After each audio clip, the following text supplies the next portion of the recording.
Chapter 2. And there went a man of the house of Levi, and took to wife a daughter of Levi. And the woman conceived, and bare a son.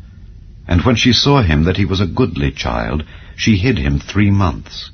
And when she could not longer hide him, she took for him an ark of bulrushes, and daubed it with slime and with pitch, and put the child therein. And she laid it in the flags by the river's brink. And his sister stood afar off, to wit what would be done to him. And the daughter of Pharaoh came down to wash herself at the river, and her maidens walked along by the river's side. And when she saw the ark among the flags, she sent her maid to fetch it. And when she had opened it, she saw the child. And behold, the babe wept. And she had compassion on him, and said, This is one of the Hebrews' children. Then said his sister to Pharaoh's daughter, Shall I go and call to thee a nurse of the Hebrew women, that she may nurse the child for thee? And Pharaoh's daughter said to her, Go. And the maid went and called the child's mother. And Pharaoh's daughter said unto her, Take this child away and nurse it for me, and I will give thee thy wages. And the woman took the child and nursed it. And the child grew, and she brought him unto Pharaoh's daughter, and he became her son. And she called his name Moses. And she said, Because I drew him out of the water. And it came to pass in those days, when Moses was grown, that he went out unto his brethren, and looked on their burdens. And he spied an Egyptian smiting an Hebrew, one of his brethren. And he looked this way and that way, and when he saw that there was no man, he slew the Egyptian, and hid him in the sand.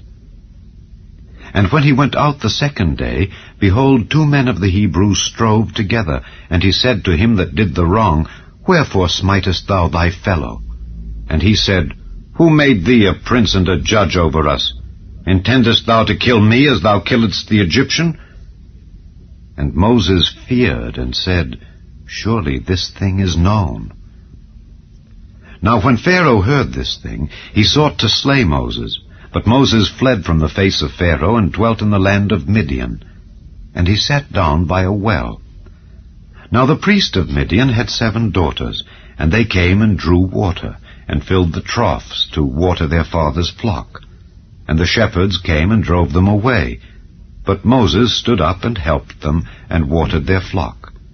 And when they came to Reuel their father, he said, How is it that ye are come so soon today? And they said, An Egyptian delivered us out of the hand of the shepherds, and also drew water enough for us, and watered the flock. And he said unto his daughters, And where is he? Why is it that ye have left the man? Call him that he may eat bread. And Moses was content to dwell with the man. And he gave Moses Zipporah his daughter. And she bare him a son, and he called his name Gershom. For he said, I have been a stranger in a strange land. And it came to pass, in process of time, that the king of Egypt died, and the children of Israel sighed by reason of the bondage. And they cried, and their cry came up unto God by reason of the bondage. And God heard their groaning, and God remembered his covenant with Abraham, with Isaac, and with Jacob. And God looked upon the children of Israel, and God had respect unto them.